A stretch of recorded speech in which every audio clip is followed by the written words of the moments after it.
सुप्रभात विद्यार्थियों, जैसा कि आपका संस्कृत व्याकरण का चैप्टर नंबर पाठ संख्या आपकी 4 हो चुकी है, तो आज आपकी पाठ संख्या 5 वाक्य रचना। वाक्य कैसे बनते हैं संस्कृत में, वैसे मैंने आपको पहले कुछ इसके बारे में बता दिया है। आपके ये पाठ आया है इसलिए आपको मैं वापस से ये करवाऊंगी, जिसे आप ध्यान से समझिए। सबसे पहले वाक्य रचना और वाक्य कैसे बनते हैं, वाक्य बनाने के लिए हमें क्या क्या चाहिए। तो सबसे पहले वाक्य बनाने के लिए हमें कर्ता और क्रिया पदों की आवश्यकता होती है। कर्ता क्या होता है? कार्य को करने वाला। क्रिया क्या होती है? आपने पढ़ा होगा, कार्य को करने के लिए जिस क्रिया, जैसे खाना, पीना, हंसना, रोना, ऐसे जो कार्य करते हैं उसे क्रिया कहा जाता है। तो धातु क्या होती है? क्रिया के मूल रूप जो होता है, जैसे लिखना, तो लिखना का मूल रूप क्या है? लिख, तो उसे धातु कहा जाता है। अब वाक्य 3 प्रकार से बनाए जाते हैं। वाक्य 3 प्रकार से बनाए जाते हैं। पहला है कर्मवाच्य, कृतवाच्य और भाववाच्य। वाक्य 3 प्रकार के होते हैं। पहला कर्मवाच्य, दूसरा कृतवाच्य, तीसरा भाववाच्य। फिर उसके बाद है लकार। आपके संस्कृत में लकार भी, आपने जो धातु रूप है उसमें लकार आपको करवा दिए गए हैं। जैसे लकार कितने प्रकार के होते हैं? 5 प्रकार के बताए गए हैं आपको लकार। तो इसमें लकार के बारे में कुछ बताया गया है। काल तथा अवस्था के अनुसार लकार का प्रयोग होता है। काल यानी आपके जो हिंदी में भविष्यकाल, भूतकाल, वर्तमान काल होते हैं, तो संस्कृत में आपको 5 तरह के लकार कराए गए हैं। लकार को ही काल कहा गया है।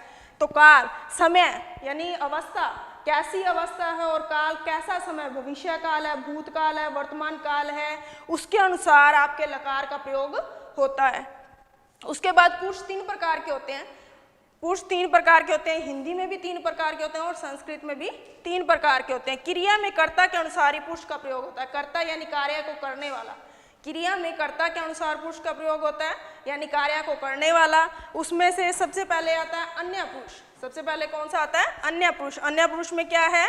वह, वे, यानी जहां पर वह और वे शब्द आए उसे अन्य पुरुष कहा जाता है।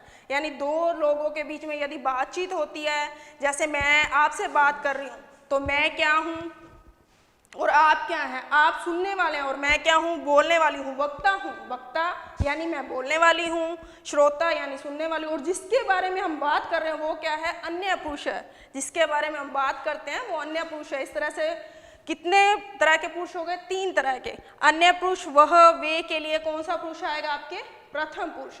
आपने लकार किया है, उसमें प्रथम पुरुष, मध्यम पुरुष, उत्तम पुरुष आपको करवा दिए गए हैं। तो जहां पर वह, वे आएगा उसके लिए कौन सा पुरुष का यूज करोगे, उपयोग करोगे आप? प्रथम पुरुष का। उसके बाद आता है श्रोता, जो सुनने वाला है। श्रोता का मीन्स क्या है? सुनने वाला। उसके लिए क्या शब्द आता है?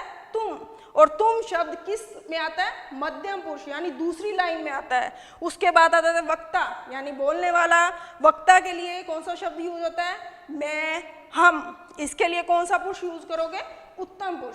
ये सिर्फ आज आपको मैंने वाक्य बनाने के लिए जो चीजें हमें चाहिए, हमें उनका कैसे प्रयोग करना है, ये बताया। लेकिन वाक्य संस्कृत में कैसे बनाए जाएंगे वो मैं आपको आगे वाली वीडियो में बताऊंगी। थैंक यू, धन्यवाद।